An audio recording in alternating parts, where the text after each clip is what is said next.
දැන් ඊයන් ටික ගලවන්න යන්නේ සෝල්ඩර් ඊයන් ටික රිමූව් කරන්න යන්නේ දැන් ඔන්න බිට් එක තියලා තියෙනවා තියලා දැන් ඊයන් ටික උණු වෙලා තියෙන්නේ දැන් සෝල්ඩර් රිමූව් එකෙන් ඉවත් කරන්න හරි ඔන්න ඔය ආකාරයට තමයි ඊයන් ටික ඉවත් කරන්නේ ඊළාට අපි බලමු ඊයන් ටික පාස්සන විදිය හරි දැන් පාස්සන්න යන්නේ ඉස්සෙල්ලා පාසන ස්ථානයට සෝල්ඩර් බිට් එක තියලා ඊළඟට ඊයන් චුට්ටක් ඒ කූරට තිබ්බම පාස්ස ගන්න පුළුවන් අපට.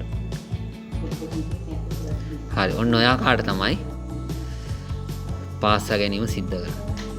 හරි හොඳයි. හරි. හරි දැන් ඊයන් ටික රිමූව් කරන්න.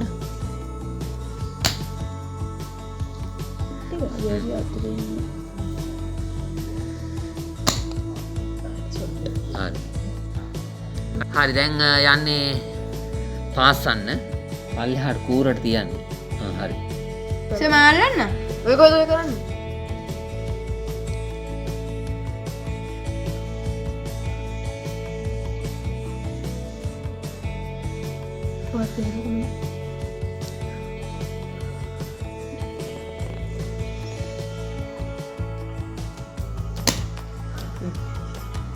හරි දැන් සෝල්ඩර් ඉස්සෙල්ලා රිමූව් කරලා බලන්න.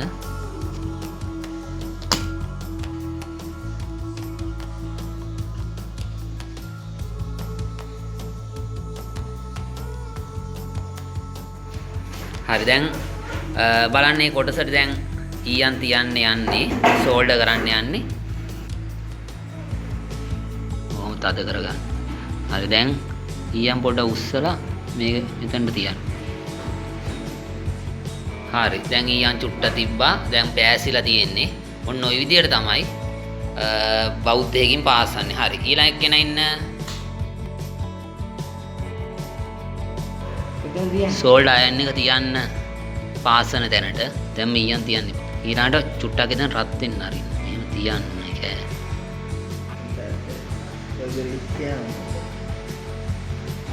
අනේ මම ගල්ල බුදුනේ ඉතින් කරන්නේ හරි චුට්ටක් රත් වෙන්න අරින්න ඊයන් උණු වෙනවා නම් දැන් සෝල්ඩර් තියන්න හරි දැන් සෝල්ඩර් චුට්ටක් තියන්න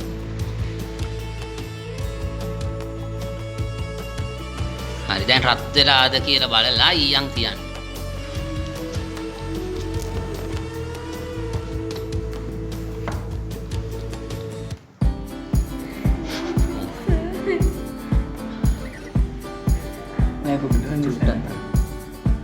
ඔන්න ඔහොමයි සෝල්ඩර් කරන්නේ. හරි ඊළඟ එක්කෙනා